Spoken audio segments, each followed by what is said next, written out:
I remember the crash as if it were yesterday. A misplaced rug, a moment of distraction, and suddenly I was on the kitchen floor, a shattered teacup beside me. The pain in my hip was a sharp, unwelcome guest, but it was the fear that truly took my breath away. I wasn't just a bit clumsy, I was vulnerable, and that realization hit harder than the fall itself. After that, my world began to shrink. First, I avoided the stairs, then the garden path, then even the uneven sidewalk outside. Every step felt like a gamble, every unlit corner a potential hazard. The simple joy of moving freely was replaced by a constant, low-level anxiety, a nagging worry that I was just one wrong step away from another fall, another crisis. My home, once my sanctuary, began to feel like an antagonist. Every loose rug, every dimly lit hallway, every slippery bathroom floor transformed into a silent threat. I wasn't just battling my aging body. I was fighting an unseen enemy within my own walls, an enemy that seemed to conspire with my diminishing confidence to keep me isolated and afraid. The human cost was profound. I stopped accepting invitations from friends, fearing I'd be a burden or, worse, suffer another embarrassing accident. My beloved pottery wheel sat gathering dust, untouched for months.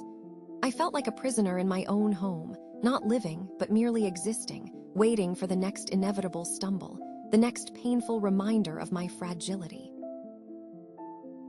During a routine checkup, my doctor, seeing the subtle changes in my demeanor, gently broached the subject of fall prevention. It wasn't a scolding, but a quiet, compassionate observation. In that moment, a tiny flicker of hope ignited. Perhaps there was something I could do, something more proactive than just waiting for the next disaster. That conversation was my wake-up call. The core insight hit me. Safety isn't about living in fear, it's about empowerment. It's about taking control of my environment, transforming my home from a place of potential danger into a fortress of security. This wasn't about admitting defeat to aging. It was about adapting, about actively creating a space where I could thrive. My first hesitant step was a simple home safety walkthrough. Armed with a notepad and a flashlight, I moved through my house with new eyes, not as an occupant, but as a detective. I was amazed at how many small, seemingly innocuous things I'd grown accustomed to, things that were, in fact, accident waiting to happen. It was a surprising and empowering exercise. Improved lighting was my immediate priority. I swapped out dim bulbs for brighter LEDs, added motion sensor lights to dark hallways, and ensured every corner was well lit. The physical act of banishing shadows felt symbolic, as if I was also chasing away the darkness of fear that had settled in my mind. Just this one change made a remarkable difference. Next came the practical modifications. Non-slip mats in the bathroom became essential, and I finally installed sturdy grab bars near the shower and toilet. All those decorative rugs I loved, either anchored securely or removed completely.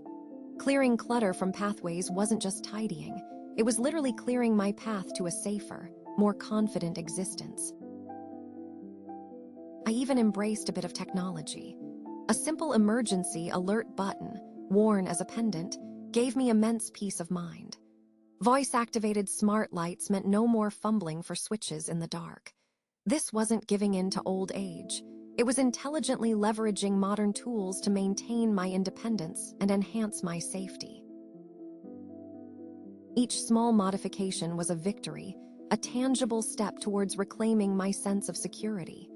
As the physical hazards disappeared, so too did much of my underlying anxiety. My confidence, once shattered, began to slowly rebuild. I started to trust my environment again, and more importantly, I started to trust myself within it. I also organized essential information. A clearly visible list of emergency contacts, an updated and easily accessible first aid kit, and even a go bag with essentials in case of an unexpected hospital stay. It wasn't about dwelling on disaster, but about knowing I had a plan, that I was prepared. This foresight brought a profound sense of empowerment. What started as a personal quest soon turned into something more. I began sharing my experiences with friends, encouraging them to take a critical look at their own homes.